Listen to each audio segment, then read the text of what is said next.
Norwich City are out here breaking transfer records, everyone. It's Jack Reeve, Talk Norwich City. Welcome back to another video. Friday, the 25th of July, fresh off the back of signing two players on Thursday. Jeffrey Schlupp and Papa Amadou Diallo through the door. Papa Amadou Diallo, I mean, that one had been rumbling on for a little while. We expected it. Jeffrey Schlupp had moved a lot quicker.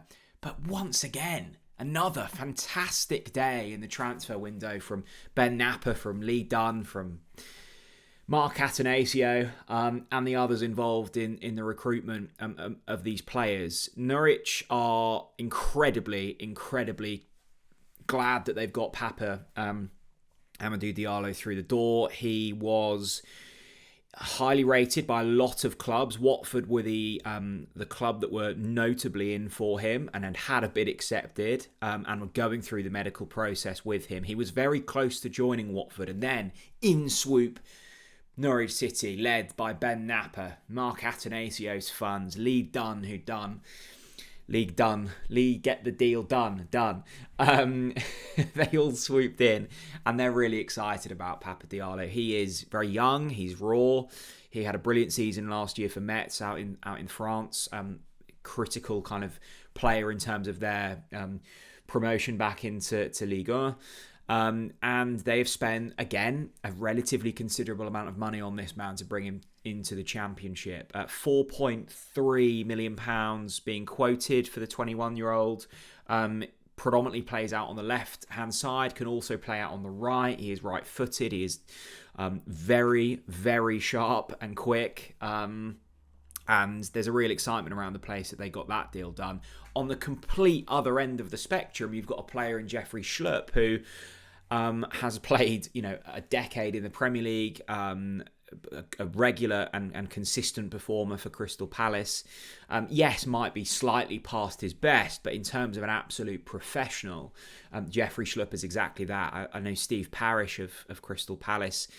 He won the Chairman's Award, I think it was last season or the season before. In terms of his professionalism, his commitment to the football club, he was deemed an absolute top pro at Crystal Palace.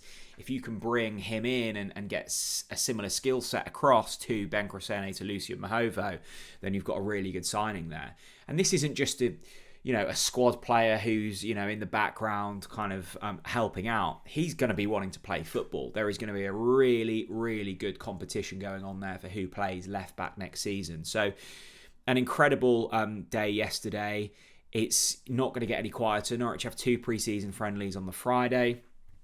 We play Olympiacos and we play Den Haag. That's at 11 a.m. and 6 p.m. UK time. So another busy day. I'm sure we'll get to see some fresh faces, start to learn a little bit more about how this squad looks as we add players. But the most remarkable thing is we are sat here on the 25th of July.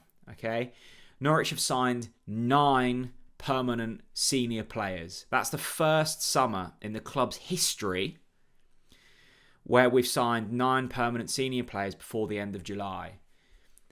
By last year, by July the 28th, so in 3 days' time, we'd signed 2 senior players. Ben Crescene was the second signing, I think. This was always going to be a busy window. This was going to be a window where there was overhaul.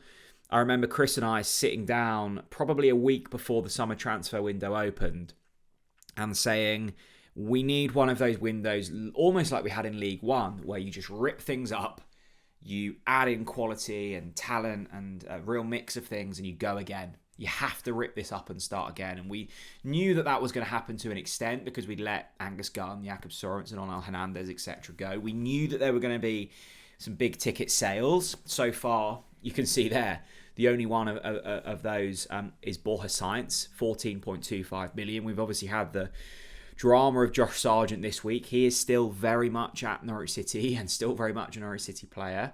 The likelihood is, I think, that he still goes. So that will be another 20 plus million pounds in the coffers for Norwich City. Did I expect us to go this hard in the transfer window? No, I don't think I did. Matthias Kvistgaard, and even, looking at the top of those names, Jacob Wright, Vladan Kovacevic. We are dealing with big clubs here. Manchester City, Sporting, Ajax, Brøndby, Crystal Palace, Metz. Big clubs in Europe, and not only are we dealing with the big clubs to buy the players, we're fending off some fairly big clubs here.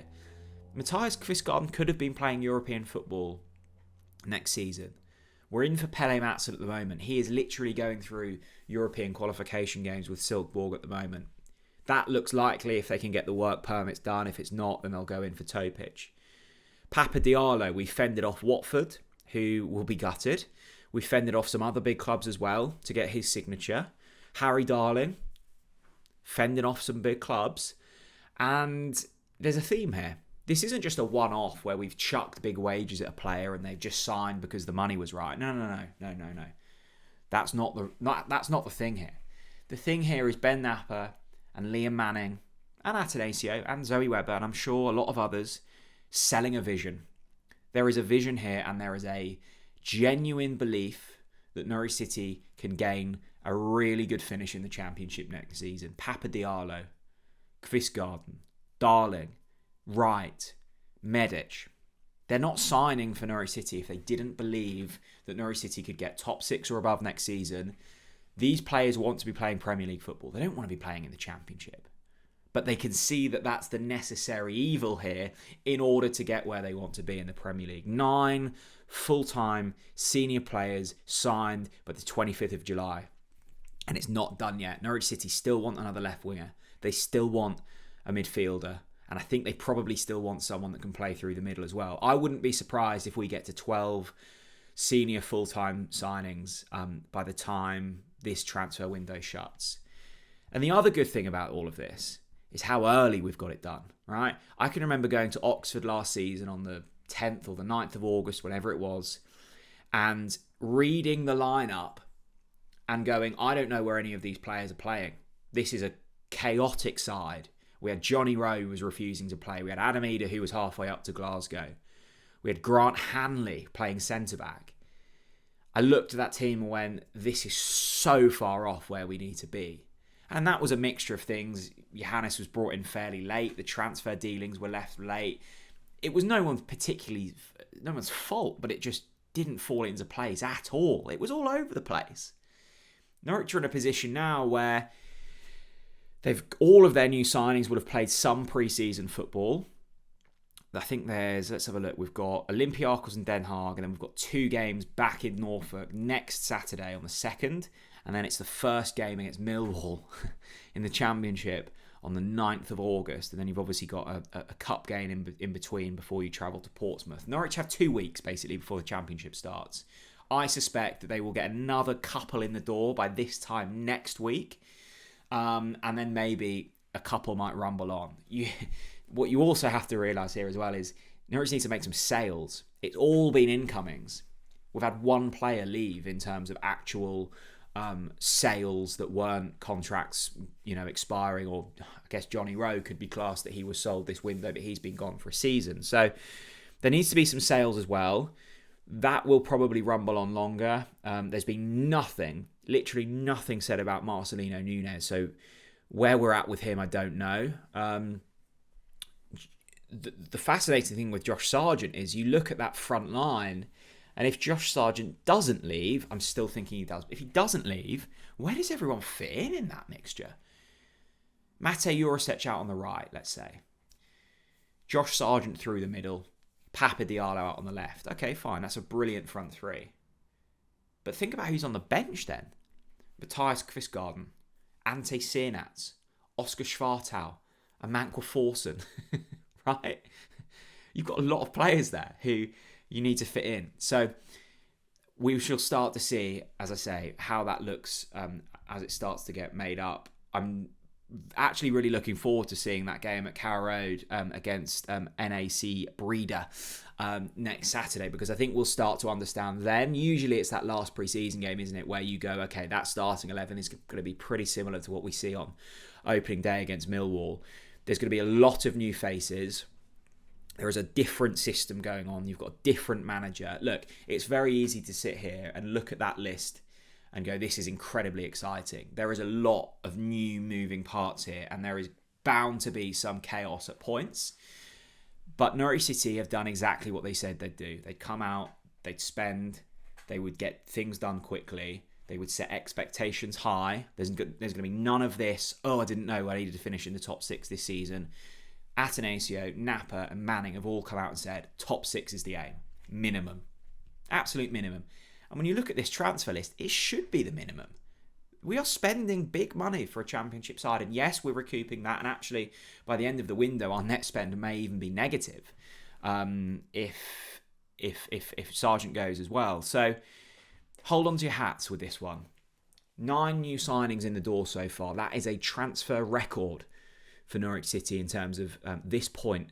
Well, in terms of a summer transfer window, I think we could get up to about 12. I really wouldn't be surprised if we see a few more in the next sort of 7 days or so. That midfield option is going to be a big one, and I think they want another left winger as well. We'll see. Let me know what you think of the transfers so far. A couple of preseason games. We're going to see a new kit on show as well, which is very exciting. A big thank you to Match Bingo, as always, for sponsoring this video. They are football, they are bingo, and one brilliant app. The link to download them in the description below or on the QR code on screen. I am really appreciative of their support throughout this season. They've been brilliant on the Women's Euros coverage. I'm going to be playing along on Sunday when the Lionesses go up against Spain in a repeat of the World Cup final. Let's hope that things end better for us this time round. Match Bingo, loads of great offers. Link, QR code. I'd be really appreciative if you support those guys. Thanks very much for watching, as always. And I'll see you again very soon. Bye-bye.